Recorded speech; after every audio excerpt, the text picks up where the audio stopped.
Tonight we're diving into one of the most talked about celebrity interviews ever aired, where Harrison Ford, known for his calm and collected demeanor, was finally pushed to his limits by Jimmy Kimmel's pointed questioning. Before we unpack this intense exchange, don't forget to hit that subscribe button and leave a comment below sharing which celebrity moment you'd like us to cover next. You won't want to miss a second of what unfolded here. Excitement filled the Hollywood Hills as Harrison Ford's sleek black sedan rolled into the Jimmy Kimmel Live studio. Fresh off a promotional tour for his latest film, Ford had agreed to what was expected to be a typical late-night spot. At 78, dressed in his usual laid-back blazer, Ford still looked every bit the Hollywood icon he's been for decades. He moved through the backstage halls with the calm assurance of someone who's done this countless times. But Kimmel had a different agenda. Once Ford took his seat, casually adjusting his jacket and flashing that familiar half-smile to the crowd, Kimmel was already preparing to shift gears. Behind the scenes, his team had dug up older interviews and forgotten anecdotes, stories Ford likely wished had stayed in the past. "Harrison Ford, everyone," Kimmel greeted, as the audience erupted in applause. "Thanks for coming, man. I've got to say, you look amazing for someone who's been cheating death on film sets for 4 decades. Ford laughed, leaning back. "Well, Jimmy, when you enjoy the work, it never really feels like work." Kimmel's tone shifted slightly. A spark of mischief appeared in his eyes. "Speaking of work, I came across some old interviews from your Star Wars days, and I found something pretty interesting. You once told a reporter that you thought Han Solo should have died in The Empire Strikes Back because, quote, the character had no room to grow and was dragging down the story." The audience reacted with a subtle shift in energy. Ford's smile stiffened just a bit. "Jimmy, that quote was taken out of context. I was having a conversation with a film student about narrative arcs. It wasn't intended as a sweeping judgment on the franchise." But Kimmel wasn't letting up. He leaned in, his voice adopting that mock-serious tone he uses when he's about to press hard. "What I find really curious, Harrison, is that you've made a name for yourself playing characters you seem to be pretty critical of. You wanted Han Solo gone. You've called Indiana Jones repetitive. And Rick Deckard in Blade Runner. You've said you didn't really get what motivated him." Ford's jaw clenched slightly. The audience went quiet, the tension between the two men hanging heavy in the air. "Jimmy, I think you're twisting what I said. Part of an actor's role is to examine and sometimes challenge the material. That doesn't mean I don't respect those characters, or the fans who care so deeply about them." "But doesn't it though?" Kimmel pushed, raising his voice slightly. "I mean, we've got years of interviews where you seem almost uncomfortable with the roles that made you famous. It's like you're distancing yourself from the very thing that launched your career." Ford shifted in his seat, hands gripping the armrests. "Jimmy, maybe we should move on and talk about the film I'm here to promote." "Oh, we'll get to that," Kimmel replied, brushing it off with a quick gesture. "But I'm genuinely interested in this recurring theme, because it's not just the characters, right? I came across a 1997 interview where you described the blockbuster industry as, quote, a machine that produces mediocrity for the masses." The expression on Ford's face began to change. This clearly wasn't the relaxed conversation his team had prepared him for. That comment was about the film industry as a whole. Ford responded evenly. "It wasn't aimed at any specific films or individuals." "Sure, but you were part of those films, Harrison," Kimmel continued. "You were in that system. So when you criticize it as mediocre, doesn't that include your own work?" Ford's tone lowered, calm but unmistakably firm. "Jimmy, I came on to talk about my new movie, not to go over every statement I've made in interviews over the past 40 years. But Kimmel didn't let up. The audience sat quietly, drawn in by the increasingly tense exchange. "I'm just trying to understand the contradiction, Harrison. On one side, you've earned hundreds of millions playing characters you now seem conflicted about. On the other, you've spent years subtly criticizing the same industry that made you a household name." Ford's grip on the chair tightened, his knuckles visibly pale. "You know, Jimmy, I think there's been a serious miscommunication about what this interview was supposed to be."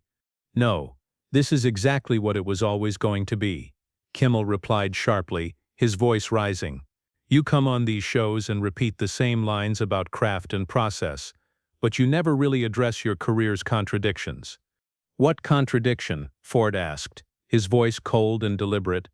The contradiction of being one of the world's most famous actors, while often sounding like you look down on the very work that got you there. The studio was still, silent enough to hear the hum of the cameras. Ford looked directly at Kimmel, and at that moment it was clear that his patience had reached its limit.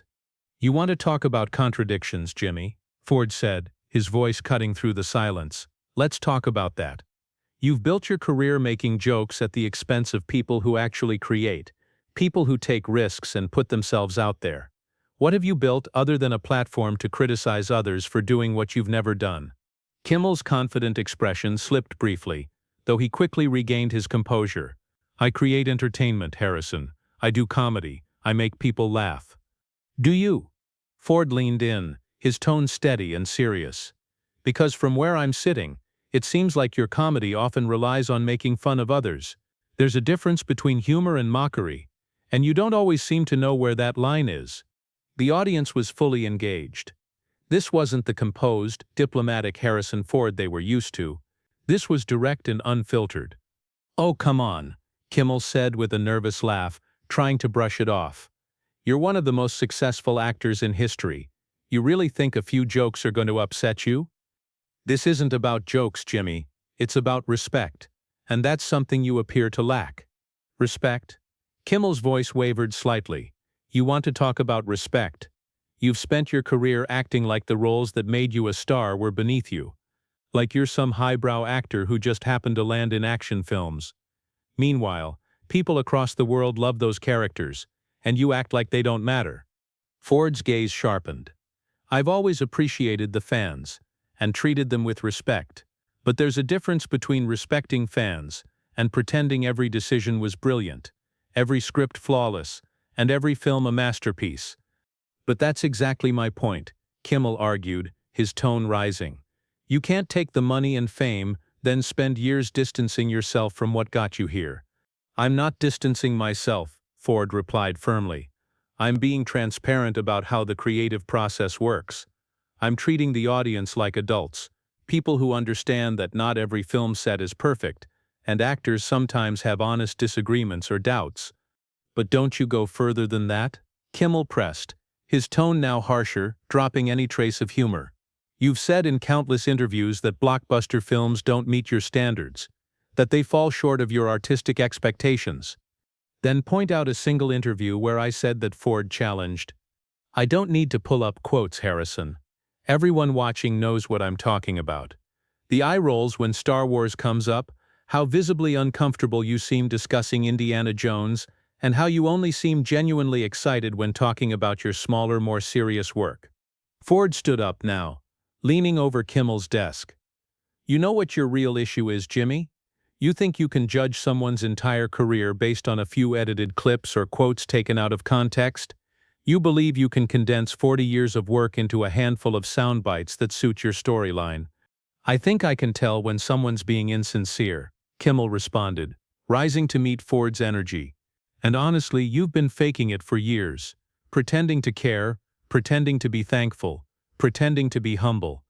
"Fake?" Ford's voice was low and controlled. "You want to talk about fake?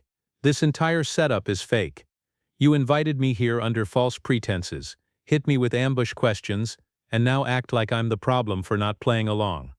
The audience sat in silence, clearly sensing that this exchange had crossed into unfamiliar territory. Off stage, producers signaled frantically, but neither man was stepping back. "This isn't some game, Harrison. It's about accountability. You've built a massive career and earned hundreds of millions thanks to fans, and yet you've spent years subtly expressing disdain for the very people who supported you." "Disdain?" Ford's tone rose. "You want to talk about disdain? What you're doing now, distorting words, attacking character, trying to publicly shame someone for entertainment? That's real disdain. I'm asking valid questions about clear inconsistencies in what you've said over the years." "No, you're not. You're using your show to go after someone who doesn't have the same control. This is your set, your audience, your format. It's not a fair exchange, it's a setup." Kimmel's face was now flushed, his usual polished demeanor gone. "If you can't deal with direct questions, maybe you shouldn't agree to interviews." "Direct questions?" Ford let out a dry laugh. These aren't challenging questions. They're cheap shots meant to make you look clever while putting someone else down. A serious question would focus on the craft, on the creative process. What you're doing is sensationalism wrapped in late-night banter. Everything I've referenced comes from your own interviews. Stripped of context, edited for shock value, and framed in the worst way possible. That's not journalism, it's character distortion. The room was still. Even the band looked stunned, while staff at the edges of the stage appeared increasingly uneasy. "You know what I think, Harrison?" Kimmel said, his tone sharper now. "I think you're just upset because someone finally challenged the image you've carefully maintained. The grounded movie star, the modest guy from the Midwest who accidentally got famous, it's a persona, isn't it?" Ford looked at him for a moment before responding, his voice steady and clear. "You really want to go there, Jimmy? You want to make it personal? All right, let's make it personal." The silence that followed was heavy. Ford's expression was unreadable, and for the first time in the exchange, Kimmel seemed unsure. "You want to talk about calculated, Jimmy? Let's look at your own career. You started out as a radio host pulling prank calls for laughs. Then you moved to TV and built your brand on mocking both celebrities and everyday people. The Man Show, where women were used as props. Jimmy Kimmel Live, where you've spent years perfecting the ambush interview." Kimmel's face turned noticeably red. "That's not the same, and you know it. Isn't it? Because from here, it looks like you've made a career and a lot of money by making fun of people who don't get to fight back. At least when I play a character, the goal is to entertain. When you go after people, you're just using their discomfort to serve your own image." "I'm not attacking anyone, I'm asking serious questions." "Serious questions," Ford repeated, clearly unimpressed. "Jimmy, I've dealt with serious questions. I've been interviewed by real journalists, people who focus on the work, who dig into the craft. What you're doing isn't journalism, it's just spectacle." The audience was locked in. This wasn't just another talk show moment. It felt like a full-on confrontation between two entertainment veterans. "You know what's really ironic about all this?" Ford continued. "You accuse me of acting, of not being real, but your whole career is built on performance. The friendly host persona, the self-deprecating jokes, the relatable guy image, it's all scripted. It's a cover for the fact that underneath you're just using your platform to push people around." "That's enough," Kimmel snapped, but Ford kept going. "No, Jimmy, it's not. You want to question how I relate to my career? Let's look at yours. You've spent decades making jokes at other people's expense, and it all stems from your own insecurities. You don't create anything original, you just tear down those who do." "I create comedy every night," Kimmel fired back. "You create cruelty every night. There's a difference. Real comedy comes from honesty, from empathy, from observing real life. What you do is find people's weak moments and turn them into entertainment. That's not comedy, it's exploitation." Kimmel was visibly shaken. His polished demeanor had cracked. "You don't know what you're talking about." "Don't I?" Ford replied. "Let's go through some of your comedy. You mocked a child with a speech issue. You laughed at an actress going through a divorce. You've turned countless personal struggles into punchlines. That's not comedy, it's a pattern. Those were bits, they were meant to be funny." "Funny for who? For the people you mocked? Or just for you and the crowd that cheers you on?" The studio remained silent, the atmosphere thick with tension. Even the usual mechanical whir of the cameras seemed to pause. "You want to hear what's really disappointing, Jimmy?" Ford said, calmly now. "You didn't invite me here to talk, or to ask anything thoughtful about my work. You brought me on because you thought taking shots at me would make good TV. That's what this is really about. You thought you could score some points by dragging down someone who's actually built something. I've accomplished plenty." "Really? What exactly have you achieved, Jimmy?" "You've made a fortune by making others uncomfortable. Your career is built on other people's embarrassment. When this show eventually ends and fades away, what will your legacy be? What lasting value will you have created?" Kimmel's hands tightened into fists. "I've entertained millions. You've encouraged millions to laugh at cruelty. You've helped normalize humiliation as a form of entertainment. You've taught a generation that mocking others is fine as long as it gets a laugh. That's not fair. Is it not? Look around. Look at the culture you've contributed to, where everyone believes they're a comedian, where others' pain is seen as material, and where basic kindness is treated like weakness. You didn't cause it alone, but you played your part. Ford moved closer to Kimmel's desk, his voice low and steady. And the real shame is, you're actually smart. You have genuine talent. But you chose to spend it on this shallow, exploitative material, because it was easier than doing something meaningful. I don't have to sit here and take this. No, but your audience should hear it. They deserve to know who they're really supporting. Behind the jokes, the guests, and the comedy sketches, there's someone who doesn't seem to value them or anyone else. Kimmel was breathing hard now, clearly rattled. You don't get to judge me. Actually, I do. You set this up, Jimmy.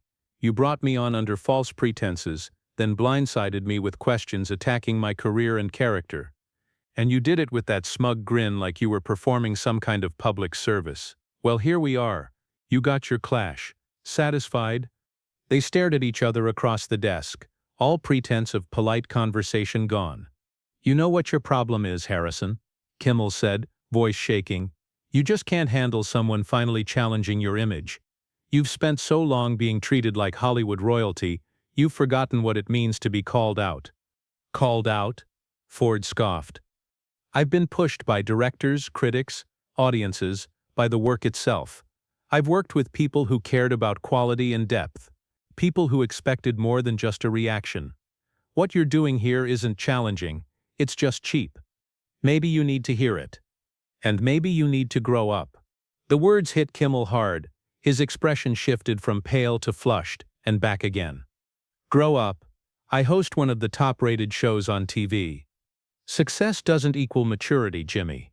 A child can win attention by throwing tantrums. Doesn't mean they've grown up. That pushed Kimmel over the edge. He slammed his hand on the desk, rattling his coffee mug. Get out. Just leave. Ford held his gaze for a moment, then calmly adjusted his jacket. You know what? I will.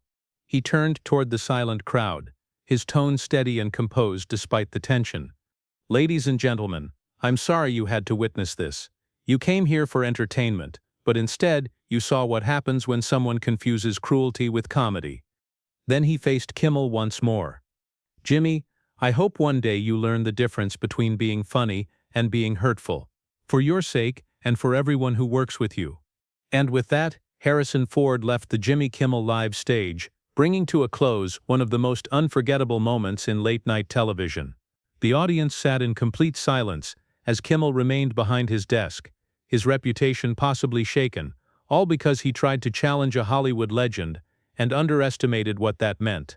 The cameras continued rolling as Ford exited backstage, documenting every second of what many saw as a career-defining moment, not for Ford, but for Kimmel.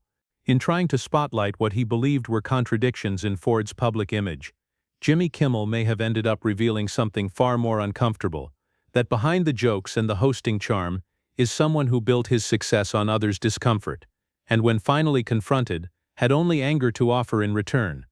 So what's your take? Was Harrison Ford right to confront Jimmy Kimmel's approach, or did he cross a line? Drop your thoughts in the comments, and don't forget to subscribe for more insider stories you won't find anywhere else.